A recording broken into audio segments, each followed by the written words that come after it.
ప్రపంచంలోనే అత్యంత అందమైన మహిళలు ఎవరు అనగానే టైలర్ స్విఫ్ట్, బెల్లా హాడిడ్, జోడీ కుమార్, జెన్నిఫర్ లోరెన్స్. అయితే ఇండియాకి వస్తే దీపికా పదుకొనే, ప్రియాంక చోప్రా, ఐశ్వర్య రాయ్, ఇలా కొంతమంది పేర్లు చెప్పుకుంటాం. అదే మరి అత్యంత వికారమైన మహిళగా ఎవరైనా గుర్తింపు పొందారా? ఏం మాట్లాడుతున్నావురా? నరాలు కట్ అయిపోయింది. వరల్డ్ అగ్లియెస్ట్ ఉమెన్ గా ఎవరైనా పాపులర్ అయ్యారా? అలాంటి మహిళ ఎలా ఉంటుంది అన్న క్యూరియాసిటీ మీలో కూడా ఉంది. ఆ మహిళ కథలో ఎన్నో ట్విస్టులు ఉన్నాయి. మరి అలాంటి నిజం మీరు ఒకసారి వినండి. ఆమె కోసం పెద్ద యుద్ధాలు లాంటివే జరిగాయి. ఆమె చనిపోయిన 150 ఏళ్ల తర్వాత ఆమె అవశేషాలను ఆమె స్వస్థలానికి తరలించి మరీ ఖననం చేశారు. కొన్ని సంవత్సరాల పాటు ఊరూరా ఆమె శవాన్ని ఊరేగించారు. అదేంటి, అసలు కథ ఏంటి? ఆ కథలోకి వచ్చేద్దాం. యూరోప్ లో 19th సెంచరీకి చెందిన ఒక మహిళ ఫేమస్ అయ్యారు. ఆమె పేరు జూలియా పాస్ట్రానా. అరుదైన జన్యు సంబంధిత హైపర్ట్రికోసిస్ అనే వ్యాధి కారణంగా జూలియా ముఖంపై మొత్తం వెంట్రుకలతో ఉండేది. ఆమె సర్కస్ లో పనిచేశారు.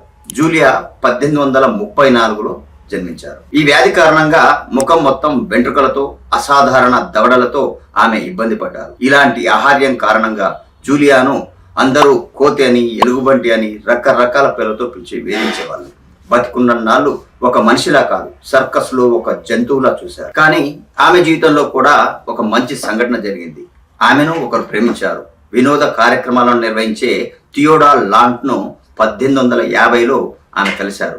తర్వాత వారిద్దరూ పెళ్లి చేసుకున్నారు. జూలియా ప్రదర్శించిన అనేక సంగీత, నృత్య కార్యక్రమాలను థియోడార్ నిర్వహించేవాడు. సర్కస్ లో ఆడే జంతువులను చూసి సంబరపడిపోయే జనానికి వింత మనిషి జూలియా కూడా నచ్చింది.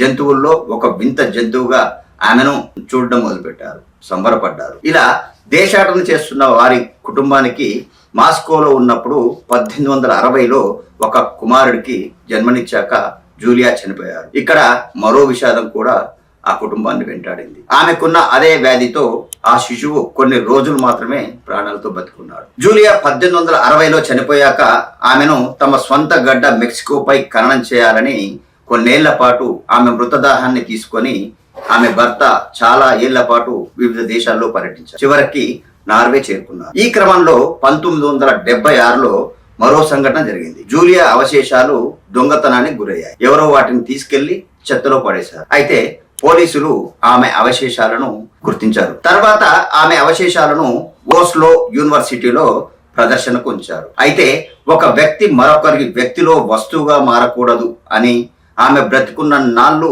సర్కస్ లో ప్రదర్శనలు ఇస్తూ ఒక ఆట వస్తువుగా ఉన్న జూలియా చనిపోయాక కూడా ఒక వస్తువులా మిగిలిపోకూడదు అని భావించిన మెక్సికో ఆర్టిస్ట్ లారా అండర్సన్ బార్బటా 2005లో ఒక ఉద్యమం ప్రారంభించారు. చరిత్రలో స్థానం దక్కించుకునే, ప్రపంచ జ్ఞాపకాలలో నిలిచిపోయే తన గౌరవాన్ని తిరిగి దక్కించుకునే హక్కు జూలియాకి ఉంది అని ప్రచారం నిర్వహించడం మొదలుపెట్టింది. దీనికి నార్వే ప్రభుత్వం కూడా ఏకీభవించింది. జూలియా పాస్ట్రానా అవశేషాలు నార్వే నుంచి మెక్సికోకు తీసుకువచ్చారు. చివరకు జూలియా స్వస్థలం మెక్సికోలోని సినాలోవా డి లేవా నగరంలో జూలియా అవశేషాలను తెల్లటి రోజాలు అలంకరించిన శవపేటికలో ఉంచి ఖననం చేశారు. దీన్ని చూసేందుకు లక్షలాది మంది ప్రజలంతా ఆ నగరానికి పోటెత్తారు.